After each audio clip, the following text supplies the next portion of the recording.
रामाय रामभद्राय रामचंद्राय वेधसे रघुनाथाय नाथाय सीताय पते नमः.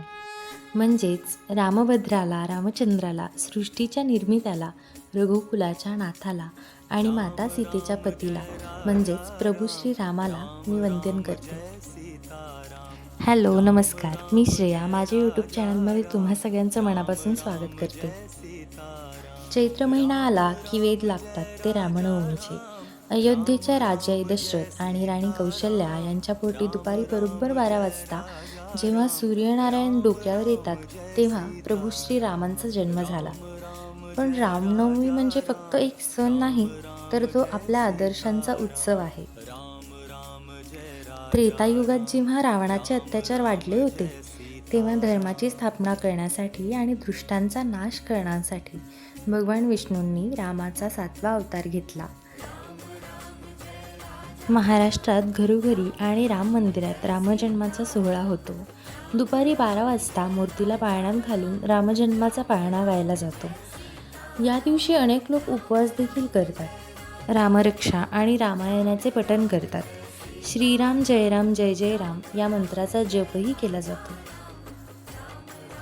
राम आणि सीता यांची जोडी म्हणजे त्याग आणि प्रेमाचं सर्वात मोठं उदाहरण. राजा दशरथाने दिलेल्या वचनासाठी रामाने आनंदाने 14 वर्षाचा वनवास स्वीकारला. त्यांच्यासोबत त्यांची सावली म्हणून माता सीता आणि भाऊ लक्ष्मणही वनात गेली. वनात असताना रावणाने सीतेचे अपहरण केले. सीतेला सोडवण्यासाठी रामाने वानरसेनेच्या मदतीने लंकेवर स्वारी केली आणि रावणाचा वध केला. सत्याचा विजय झाला. राम सीतेचं आयुष्य आपल्याला हेच शिकवतं की संकट कितीही मोठं असलं तरी धर्माच्या वाटेने आपण चाललो तर विजय नक्कीच मिळतो. प्रभू श्रीराम हे सूर्यवंशातील राजा दशरथाचे पुत्र होते. हा वंश आपला वचन आणि सत्यासाठी प्रसिद्ध होता. म्हणूनच म्हटलं जातं, रघुकुल रीत सदा चली आई, प्राण जाई पर वचन न जाई. वाल्मिकी रामायणात नमूद केल्याप्रमाणे रामाच्या जन्मावेळी सूर्य आपल्या उच्च राशीत म्हणजेच मेष राशीत होता आणि 5 ग्रह उच्च स्थानात होते. ही एक दुर्मिळ खगोलीय घटना मानली जाते. पुत्रकामेष्टी यज्ञ हे कधी ऐकलंय का? अपत्यप्राप्तीसाठी राजा दशरथाने ऋषी ऋष्यशृंग यांच्या मार्गदर्शनाखाली हा यज्ञ केला होता. यज्ञातून प्रकट झालेल्या देवदूताने दिलेल्या खीर या प्रसादामुळे प्रभू विष्णूंनी मानवी रूपात जन्म घेतला. प्रभू श्री रामचंद्रांनी कधीही आपल्या शक्तीचा गैरवापर केला नाही. त्यांनी प्रत्येक नात्यात मर्यादा पाळली.